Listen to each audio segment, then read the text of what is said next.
is about, tell us briefly about the German reunification. Well, I think the most important event prior to the reunification of Eastern and Western Germany was the collapse of the Berlin Wall. There was a lot of dissatisfaction among the Eastern German population.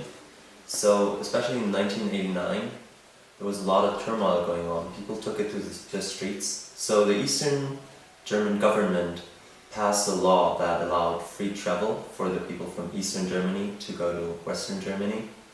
And a little more than a year later, the governments of the two countries decided to start reunificating.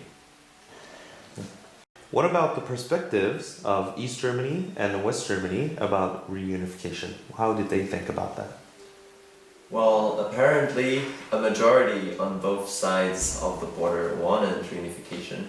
Otherwise, it wouldn't have come so far. But I guess even before and after reunification, there was on both sides, you always had people who opposed reunification. What do you think were some of the obstacles or difficulties in achieving reunification? Well, one of the biggest obstacles would probably be the two completely opposite political systems that were established in Eastern and Western Germany. Another problem was probably the financial situation, because Western Germany as a country itself had to pay for most of the reunification. And then probably what we learned now, looking back, is that the time people took to plan the reunification probably was way too short. So that was probably an obstacle that later on we would have done, we should have foreseen and then acted differently. Let's see. What were some changes that happened in Germany as a result of reunification? So the biggest change was that East Germany had to give up their government, and so West German government was like ruling whole Germany, and so because of that the capital was moved from a western city to Berlin, what was located in East Germany. How is the German people's perspective about the reunification?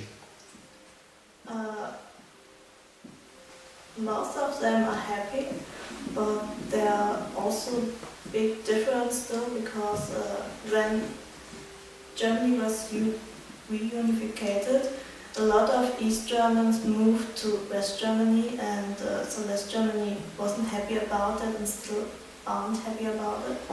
And so the payment of work gets better in West Germany. That's why a lot of people of East Germany moved to West Germany. And because of that, not all people are happy. Last week we visited Imjinga. How did you feel? I felt actually very sorry, because from Germany, of course, we have been divided as well, separated, and I'm very happy that we're unified again, and to see that South Korea is still like in this kind of state, it made me feel really sorry, because I was like, they're one people, they're all Korean, but they can't be together. And also they're very different, because the North Koreans are very poor and can't get out of the country and don't have any freedom, actually, I think. And the South Koreans do their best and work hard and get better and better, develop. And so they're driving apart.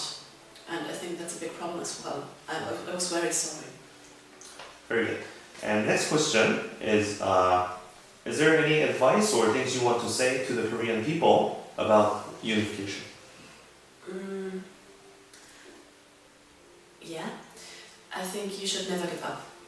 It doesn't matter what you do, but never give up. If you want to be unified again, then don't give up on the thought. Don't be like, oh, it's too late now, or can't do it anymore, or oh, I don't want them anymore.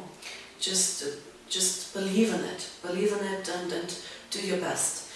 And I wouldn't start a war, actually, because war just kills the people which really shouldn't be killed, actually. It will hurt the wrong ones.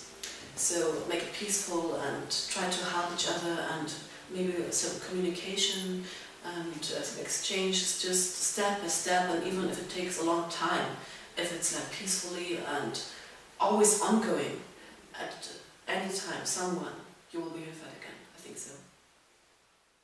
All right, thank you very much. That was great.